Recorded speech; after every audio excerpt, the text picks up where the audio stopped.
Hey Hitec Nation, today we're going to be showcasing our brand new DPC 20 programmer and how to use it through our DPC UI hub.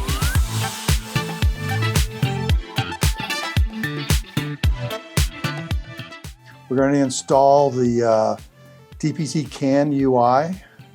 First you want to go to customer support on our website, hitecrcd.com. From there go down to software and firmware. And then you'll see the DPC 20 UI hub. We're going to install that.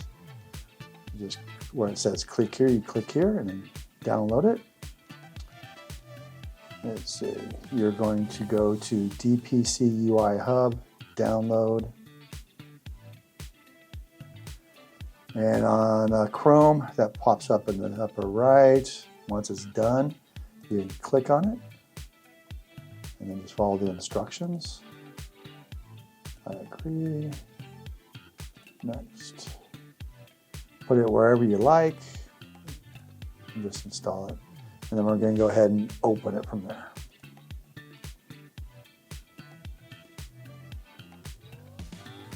All right. Then you can select Run, and it's going to open up the start screen. After that, you can plug in your DPC 20 into your available USB port. And let Windows install the drivers. Now we got the DPC or the COM port, COM3. Make sure to check the box that applies to your servo. Today we are using the DB961 waterproof. So we're going to select the DMD series. And click Start. And that'll open up the D series programmer. Once everything is connected and you have power, click Connect.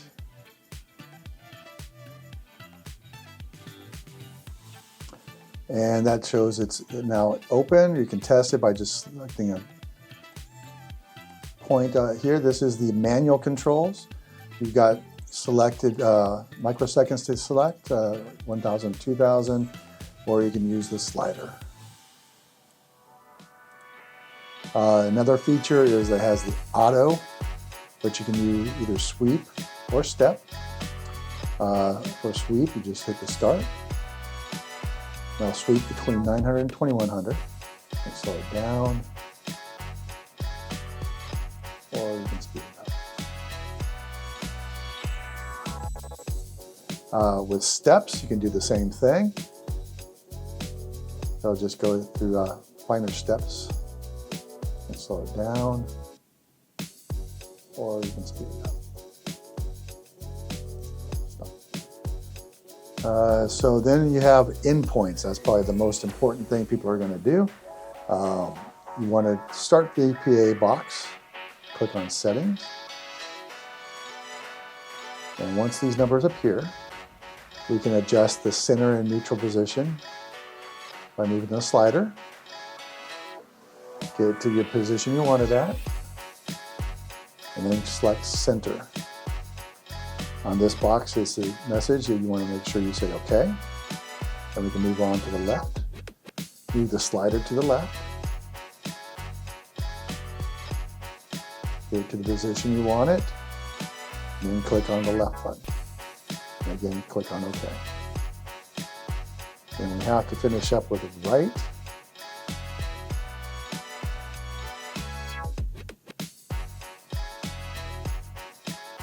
Click on right and say OK.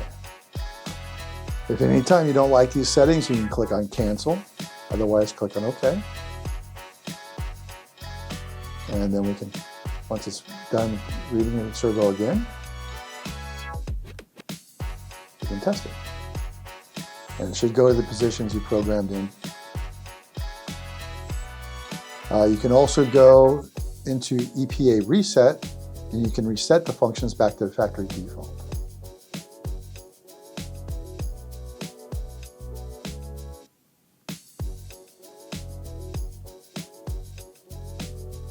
Say OK, and they'll go back to what is set from the factory.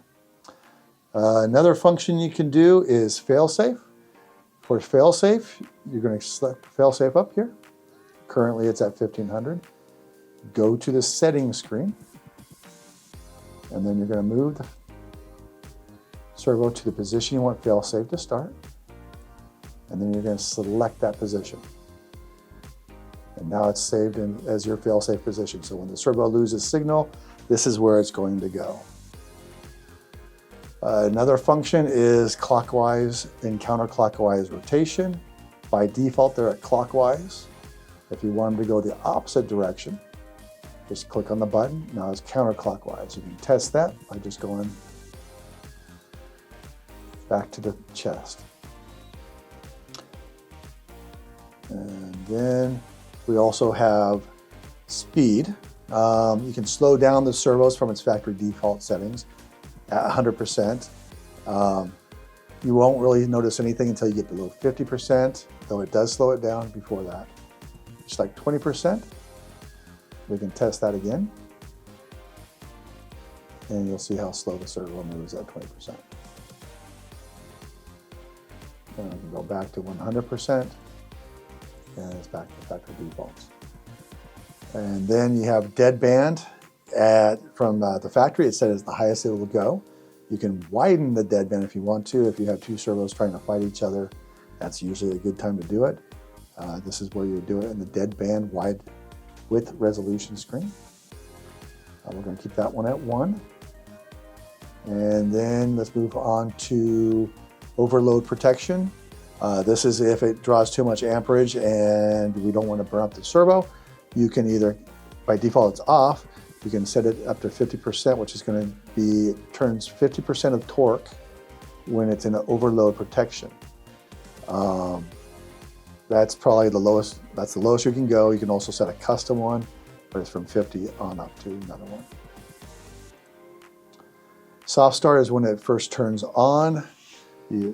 By default, it's at 20%, so it's going to be, when you first initially turn it on, you'll notice the servo goes slow to one position or the other. If you want it to just immediately go to its position when you turn it on, just select 100%. Smart Sense is to help with jittering. It's to prevent hysteresis. By default, it's turned on. If you're having problems with jittering, you can turn it off. And then you can go to the sensitivity ratio screen and select your application. We already have predefined positions for specific applications. Say it's an airplane, you select airplane, car, you select car, so on and so on. And we can turn that back on. If you're going to program multiple servos and you want them to have the same settings, set the first one up first, and then you're going to click on Save. That's going to save your settings. And then bring up a screen where you can actually save it to your PC. You just name it anything you want, and we'll go test, and remember where you stored it at.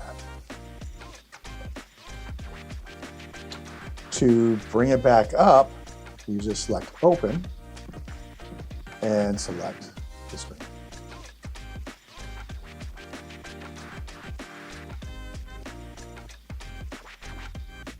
If you find that you want to get everything back to factory defaults on your servo, you're done programming, you're going to use in a different plane, you can select Program Reset, and this will set all settings back to factory defaults. And that actually concludes it.